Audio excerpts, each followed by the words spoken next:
ಚಿತ್ರದ ಮೋಸ್ಟರ್ ಪೋರ್ಷನ್ ಮತ್ತು ಇದು ಪೋಸ್ಟರ್ ಜೊತೆಗೆ ಸಾಂಗ್ಗಳನ್ನು ನೋಡಿದಾಗ ಎಲ್ಲೋ ಒಂದು ಕಡೆ ಕ್ಯೂರಿಯಾಸಿಟಿ ಜಾಸ್ತಿ ಆಗ್ತಾ ಇದೆ. ಎಲ್ಲೆಲ್ಲಿ ಚಿತ್ರೀಕರಣ ಆಗಿದೆ ಸಿನಿಮಾ? ಇದು ಹೆಚ್ಚಾಗಿ ಮಂಗಳೂರು ಭಾಗದಲ್ಲಿ ಜಾಸ್ತಿ ಶೂಟ್ ಆಗಿದ್ದಿದ್ದು. ಮಂಗಳೂರು, ಚಿಕ್ಕಮಂಗ್ಳೂರು, ಮೂಡಿಗೆರೆ ಮತ್ತು ಬೆಂಗಳೂರಲ್ಲಿ ಆಗಿದ್ದಿದ್ದು. ಅಂದರೆ ನಿಮಗೆ ಸಾಂಗ್ ನೋಡಿದಾಗ ಕುತೂಹಲ ಯಾವ ರೀತಿ ಇರಬೇಕು ಅಂತ ನಾನು ಹೇಳ್ತೀನಿ ಅಂದರೆ, it is a sweet film, ಒಂದು ಹಾರ್ಟ್ ಫೆಲ್ಟ್ ಫಿಲ್ಮ್. ಅಂದರೆ ಸಿನಿಮಾ ನೋಡ್ತಾ ನೋಡ್ತಾ ಪ್ರತಿಯೊಬ್ಬರಿಗೂ ಅಯ್ಯೋ ನಾನು ಇದನ್ನೆಲ್ಲ ಮಾಡಿದ್ನಲ್ಲ, ಇದೆಲ್ಲ ನಡೀತಲ್ಲ, ನನ್ನ ಜೀವನದಲ್ಲೂ ಈ ರೀತಿ ಆಯ್ತಲ್ಲ ಅಂತಲೇ ಪ್ರತಿಯೊಬ್ಬರಿಗೂ ಅನಿಸುತ್ತೆ. ಬಿಕಾಸ್ ಅಷ್ಟು ಪಾತ್ರಗಳಿದೆ, ಎಲ್ಲ ಪಾತ್ರಗಳಿಗೂ ತನ್ನದಾದ ಒಂದು ಕಥೆ ಇದೆ. ಸೊ ಕಲಾವಿದರ ಒಂದು ದಂಡಿದೆ ನಮ್ಮ ಸಿನಿಮಾಲ್ಲಿ.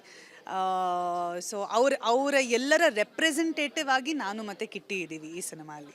So it's a beautiful story, beautiful ಏನಂತೀರ, ಫೀಲ್ ಗುಡ್ ಫಿಲ್ಮ್ ಇದು. ಸೊ ಪ್ರತಿಯೊಬ್ಬರಿಗೂ ಇಷ್ಟ ಆಗತ್ತೆ ಅನ್ನೋ ಒಂದು ನಂಬಿಕೆ ಇದೆ. ಖಂಡಿತ ನೀವಿದ್ದೀರಾ ಅಂದರೆ ಇಷ್ಟ ಆಗೇ ಆಗುತ್ತೆ. ಅದ್ರ ಜೊತೆಗೆ ನೀವಿಬ್ಬರು ಸೀನಿಯರ್ಸ್ ಅಂತೆ, ಎಲ್ಲ ಲವ್ ಆಗುತ್ತಂತೆ ಸಿನಿಮಾದಲ್ಲಿ, ಸೀನಿಯರ್ ಸ್ಟೂಡೆಂಟ್ಸ್ ಅಂತೆ ಎನ್ನುವಂಥದ್ದು. ಹೌದಾ? ಅದು ನನಗೆ ಗೊತ್ತಿಲ್ಲ. ಹಂಗೆ ಲವ್ ಆಗುತ್ತಾ ಅಥವಾ ಲವ್ ಆಗತ್ತಾ ಇಲ್ವಾ ಅದು ಗೊತ್ತಿಲ್ಲ ನನಗೆ. ನಾನು ಏನೂ ಹೇಳೋದಕ್ಕೆ ನನಗೆ ಪರ್ಮಿಷನ್ ಕೊಟ್ಟಿಲ್ಲ. ಬಟ್ ಇಟ್ಸ್ ಅ ಬ್ಯೂಟಿಫುಲ್ ಏನಂತಾರೆ, ಒಂದು ಸ್ಲೈಸ್ ಆಫ್ ಲೈಫ್ ಸ್ಟೋರಿ ಇದು. ಆ್ಯಂಡ್ ಬರೀ ರಮೇಶ ಮತ್ತು ಲಕ್ಷ್ಮಿ ಅಂದರೆ ಕಿಟ್ಟಿ ಅವರ ಮತ್ತು ನನ್ನ ಕ್ಯಾರೆಕ್ಟರ್ ಮಧ್ಯೆ ನಡೆಯುವಂಥ ಕಥೆ ಅಷ್ಟೇ ಅಲ್ಲ, ನಮ್ಮಿಬ್ಬರ ಒಂದು ಕಥೆಗೆ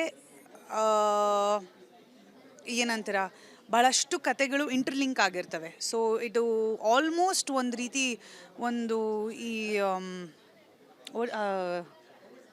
ಆ್ಯಂಥಾಲಜಿ ಫಿಲಮ್ಸ್ ಇರುತ್ತಲ್ಲ, ಒಂದು ಆ್ಯಂಥಾಲಜಿ ಅಂತಲೂ ಹೇಳೋಕ್ಕಾಗಲ್ಲ ಇದನ್ನು. ಆ ಒಂದು ಫ್ಲೇವರಲ್ಲಿ ಇರೋವಂಥ ಒಂದು ಪ್ರಾಪರ್ ಫೀಚರ್ ಫಿಲಮ್. ಇತ್ತೀಚೆಗೆ ನಾವು ನೋಡ್ತಾ ಇದ್ದೀವಿ ಸೋಷಿಯಲ್ ಮೀಡಿಯಾದಲ್ಲಿ ಸಿಕ್ಕಾಪಟ್ಟೆ ಆ್ಯಕ್ಟಿವ್ ಆಗಿದ್ದೀರಾ, ಜೊತೆಗೆ ಅದು ರಿಯಾಲಿಟಿ ಶೋಗಳಲ್ಲೂ ಕಾಣಿಸ್ಕೋತಿದ್ದೀರಾ, ಸಿನಿಮಾ ಇವೆಲ್ಲ ಹೆಂಗೆ ಬ್ಯಾಲೆನ್ಸ್ ಮಾಡ್ತೀರಾ ಟೈಮನ್ನು? ಅಂದರೆ ಬ್ಯಾಲೆನ್ಸ್ ಅನ್ನೋದು ಏನಿಲ್ಲ, it is a part of life, it is my profession. So ಪ್ರತಿದಿನ ಇವಾಗ ನಾನು ರಿಯಾಲಿಟಿ ಶೋಗೆ, ನನ್ನ ಸಿನಿಮಾಗೆ ಹೇಗೆ ನಾನು ಶೂಟ್ ಮಾಡ್ತೀನೋ ಅದೇ ರೀತಿ ರಿಯಾಲಿಟಿ ಶೋಗೂ ಶೂಟ್ ಮಾಡ್ತೀನಿ. ಆ್ಯಂಡ್ ಅಫ್ಕೋರ್ಸ್ ನನ್ನ social media is one platform ನನಗೆ where I can get to connect with my people. ನನ್ನ ಆಡಿಯನ್ಸ್ಗೆ, ನನ್ನನ್ನು ನೋಡೋಕ್ಕೆ ಇಷ್ಟಪಡುವಂಥ ಆಡಿಯನ್ಸ್ಗೆ ನನ್ನ ಕಂಟೆಂಟ್, ನಾನು ಯಾವ ಸಿನಿಮಾ ಮಾಡ್ತಿದ್ದೀನಿ, ಶೋಸ್ ಮಾಡ್ತಿದ್ದೀನಿ, ನನ್ನ ಪರ್ಸ್ನಲ್ ಲೈಫ್ ಬಗ್ಗೆ ನಾನು ಏನಾದರೂ ಅದು ನನ್ನ ಆಡಿಯನ್ಸಿಗೆ ಹೇಳ್ಕೋಬೇಕಂದ್ರೆ that is my platform. So ya, it's like keeping busy ಅಷ್ಟೇ.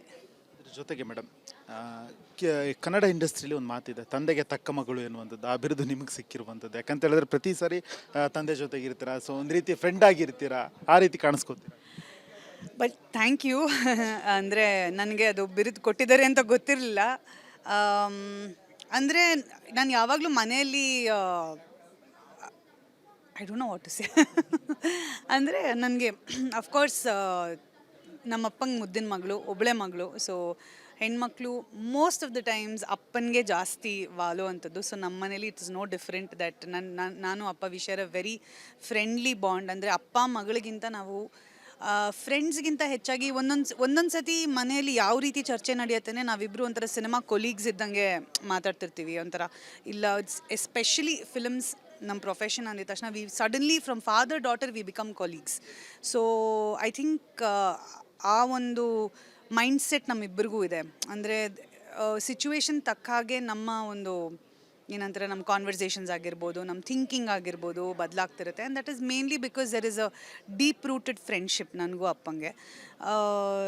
ಸೊ ಅಂದರೆ ಅಪ್ಪನ ಸಿನಿಮಾಗೆ ಖಂಡಿತ ಮಗಳಾಗಿ ನಾನು ಸಪೋರ್ಟ್ ಮಾಡೇ ಮಾಡ್ತೀನಿ. ಆ್ಯಂಡ್ ನನ್ನ ಸಿನಿಮಾಗೆ ಅವ್ರು ಸಪೋರ್ಟ್ ಮಾಡೇ ಮಾಡ್ತಾರೆ. ಎಷ್ಟೋ ಇಂಟರ್ವ್ಯೂಸಲ್ಲಿ ನಾನು ಹೇಳಿದ್ದೀನಿ, ನನ್ನ ಸಿನಿ ಕೆರಿಯರಲ್ಲಿ ನನ್ನ ಬಿಗ್ಗೆಸ್ಟ್ ಫ್ಯಾನ್ ಅಂದರೆ ಬೇರೆ ಯಾರೂ ಅಲ್ಲ, ನಮ್ಮ ಅಪ್ಪನೇ ಅಂತ. ಯಾಕಂದರೆ ನಾನು ಯಾವುದೇ ರೀತಿ ಸಿನಿಮಾ ಮಾಡಿದ್ರು ಅದು ಚೆನ್ನಾಗಿದೆ ಅಂತಲೇ ಹೇಳ್ತಾರೆ.